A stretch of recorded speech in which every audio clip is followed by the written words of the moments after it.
helping you get your kids rested and ready to learn ahead of the new school year. I talked with a sleep expert about the importance of sleep and its impact on your child's ability to learn. And I found out this is just as important, if not more so, for teenagers.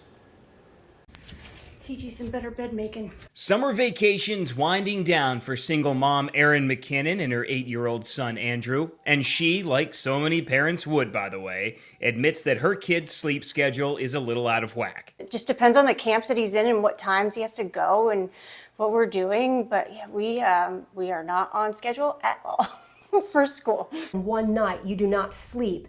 The next day, you feel the full effect of that. Dr. Lara Watine, a sleep expert with Advent Health, says to think proactively about closing that gap in the next week and do it incrementally. A little earlier to bed, a little earlier to wake up, 15 minutes or so at a time. So if you're in Erin's shoes, I think about an hour, hour and a half, we have to adjust. You still have time to do it. Now, on to the benefits of your child getting good sleep. There's very, very good data that after you get vaccinations, if you have a very good night of sleep, you actually boost your response and your antibody response to that vaccination. So it will make you healthier and better prepared. Dr. Watine reminded me grade school kids need an average of 9 to 12 hours of sleep a night, while teenagers need 8 to 10, and falling short can definitely impact their ability to learn. There are two different stages of deep sleep she focused on: REM sleep and slow wave sleep. So when people are trying to learn facts, figures, dates, and things like that,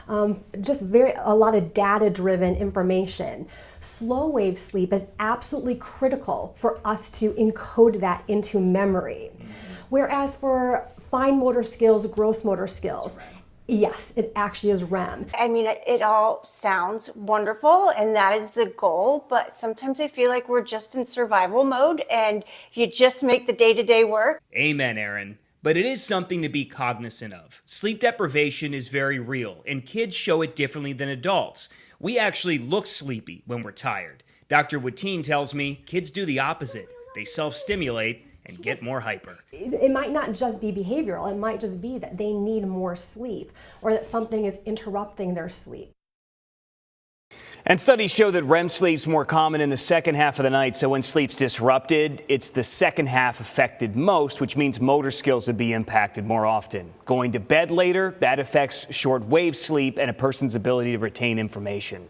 Also, any blue light from a computer, tablet, TV, or a phone should be avoided an hour before bedtime.